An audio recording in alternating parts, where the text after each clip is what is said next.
American things Europeans can't understand. American things Europeans can't understand. Let's see. Let's see. I was scrolling through the comment section. Oh man, that comment section is fire. It's like, my goodness, like a war zone down there.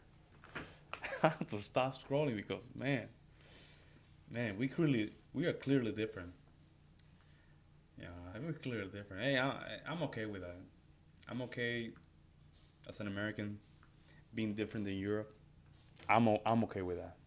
For some of you guys, woof, go all the way, like all the way to the top. But hey, it's okay.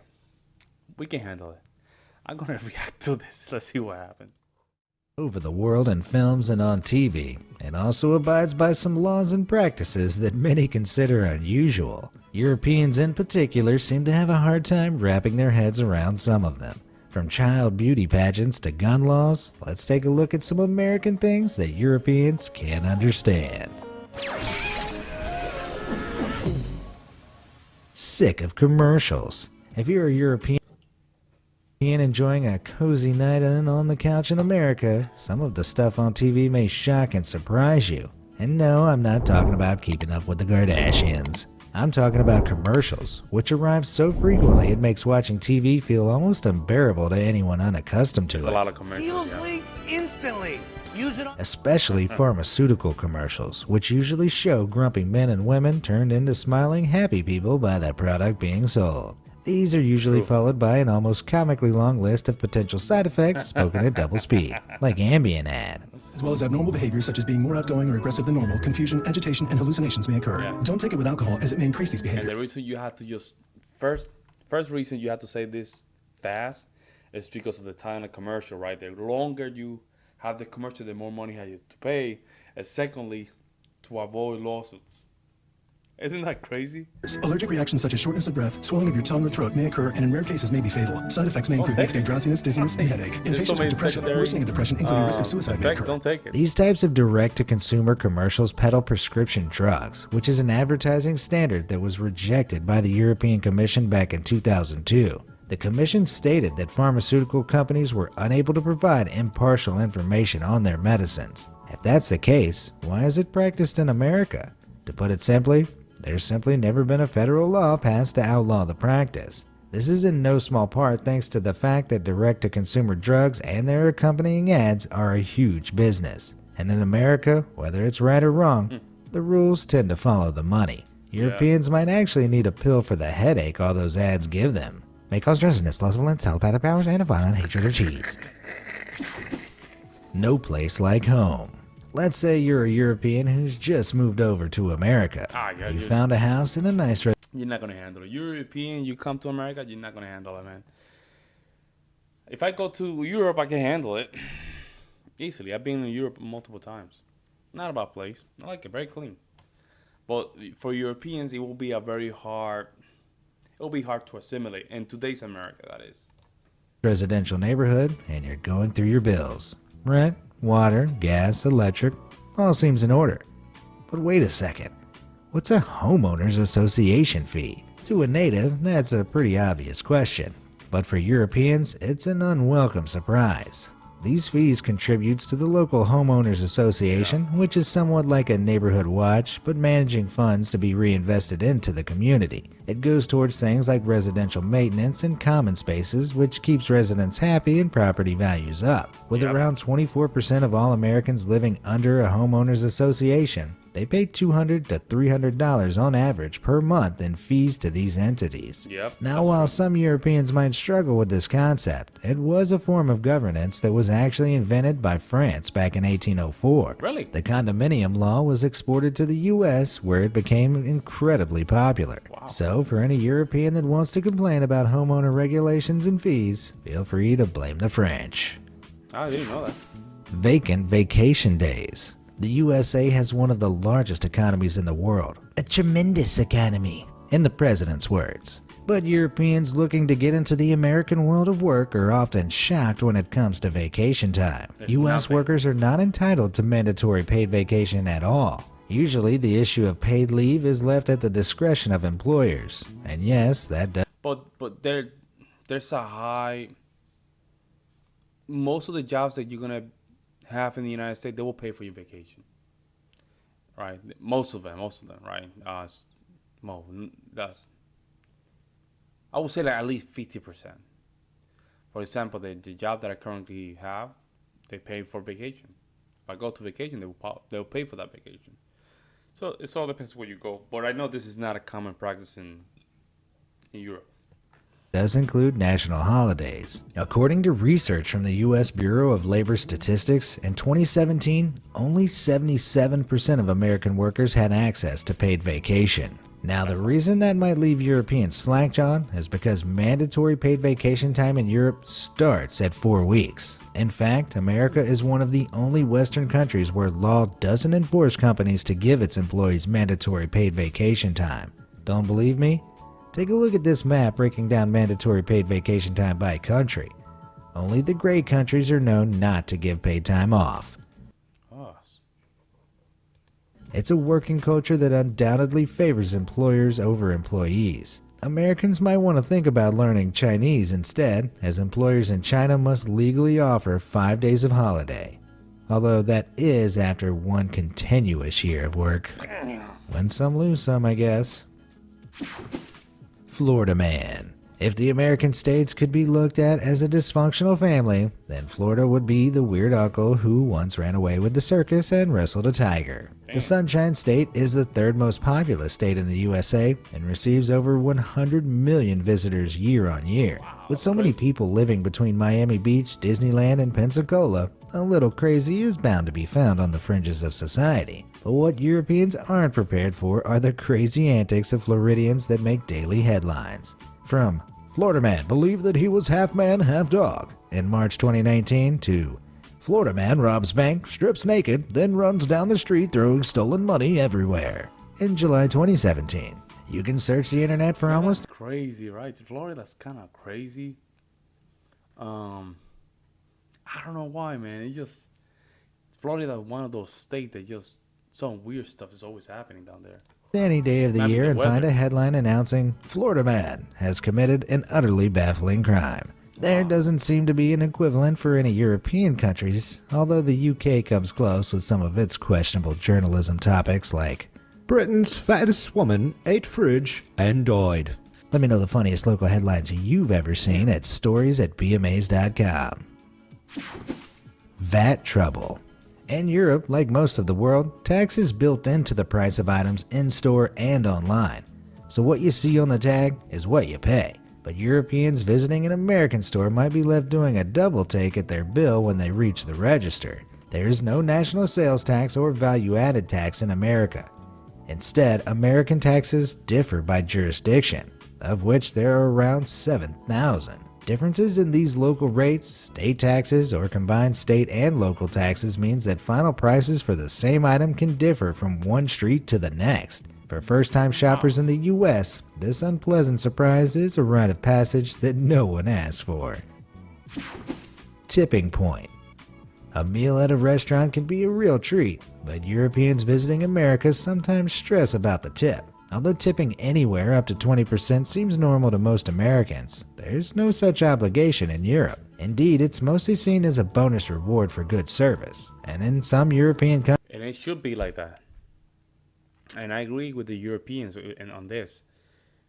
I don't give 20% tip. That means if you spend $100 in a meal, that means you have to give $20 out of the gate.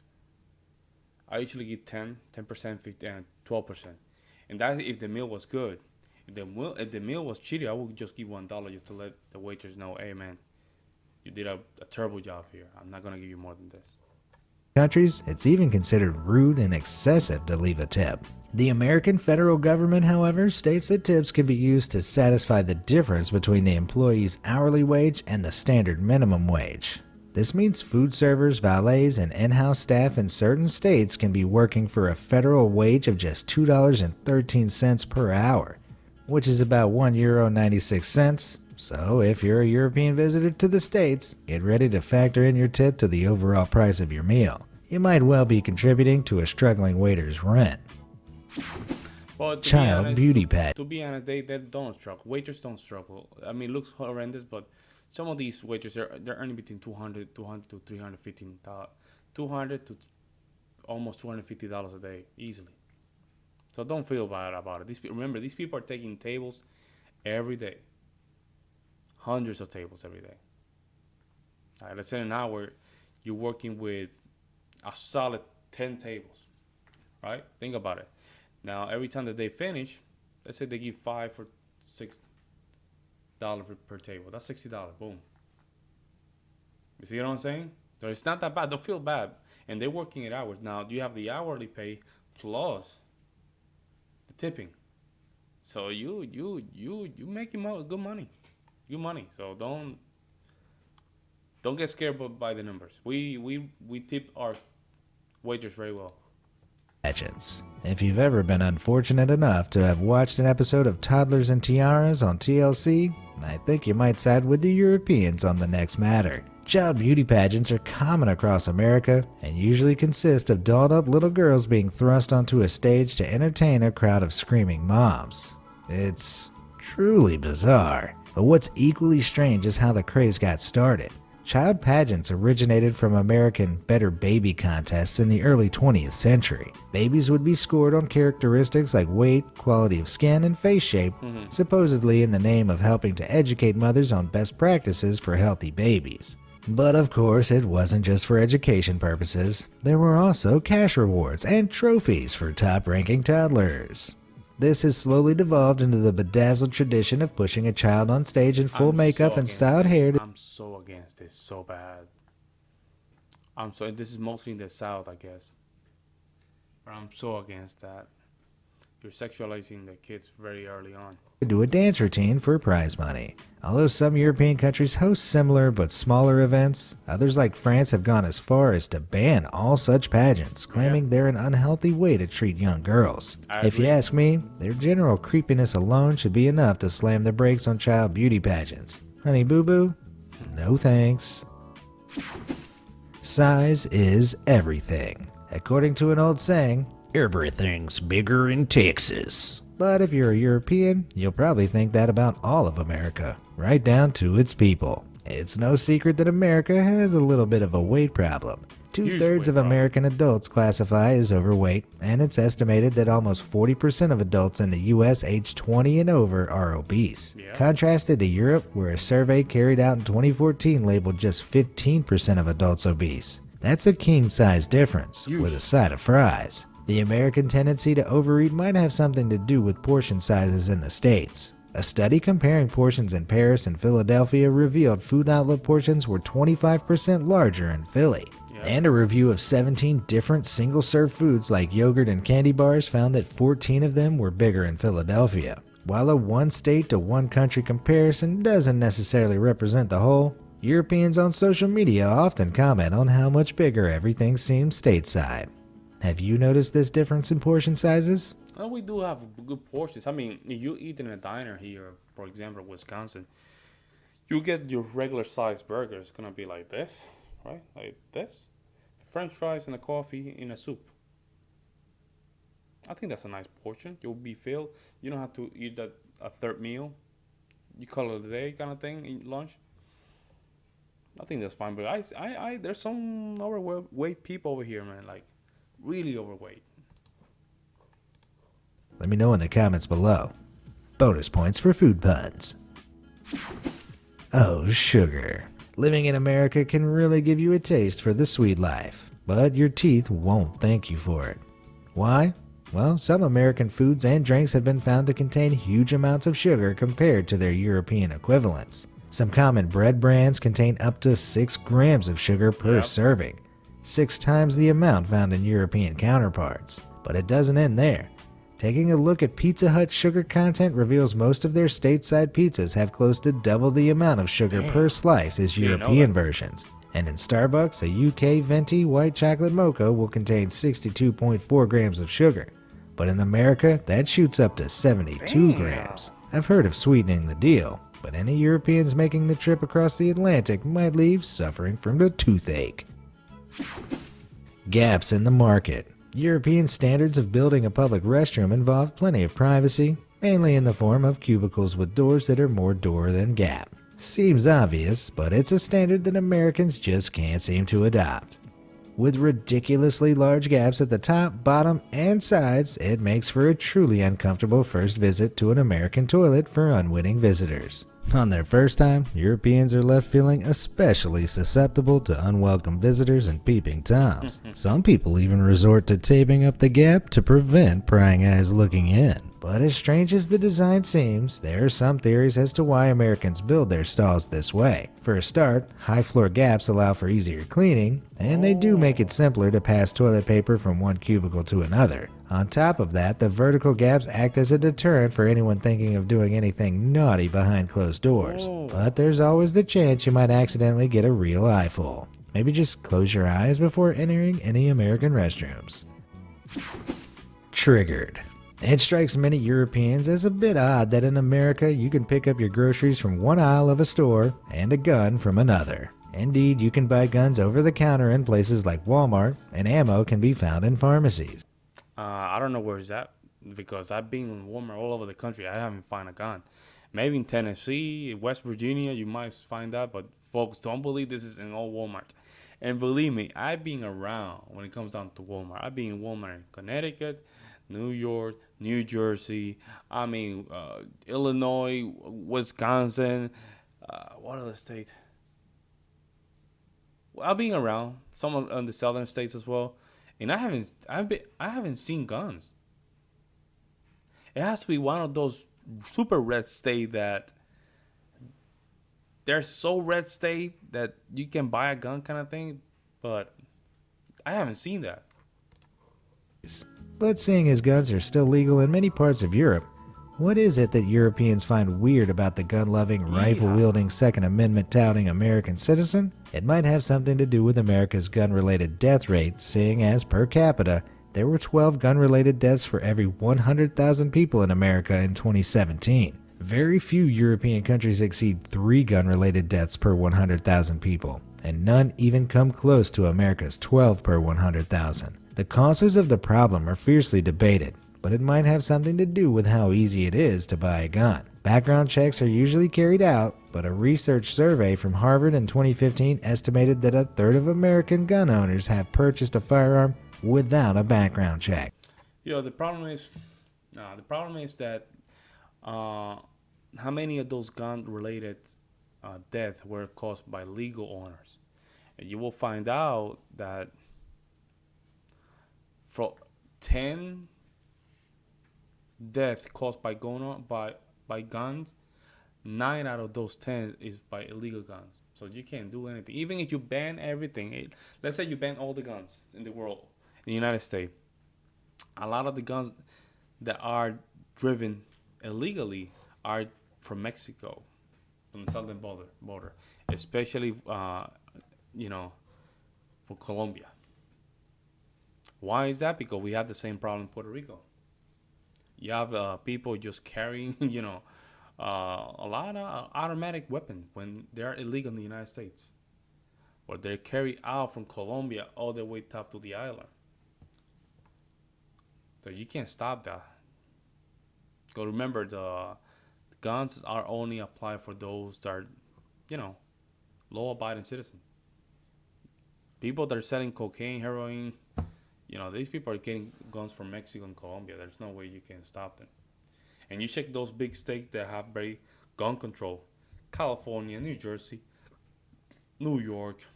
They are the worst problem when it comes down to gun death. The worst.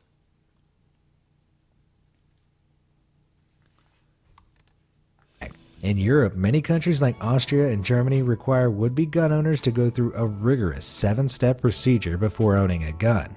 High-caliber handguns are outright banned in the UK, and many categories of semi-automatic weapons are illegal to own across Europe. It's simply much harder to legally purchase a gun in Europe than it is in the US, which I'm sure is a trigger point for some. Have you noticed any all-American quirks of your own? Let me know in the comments section below. What was that?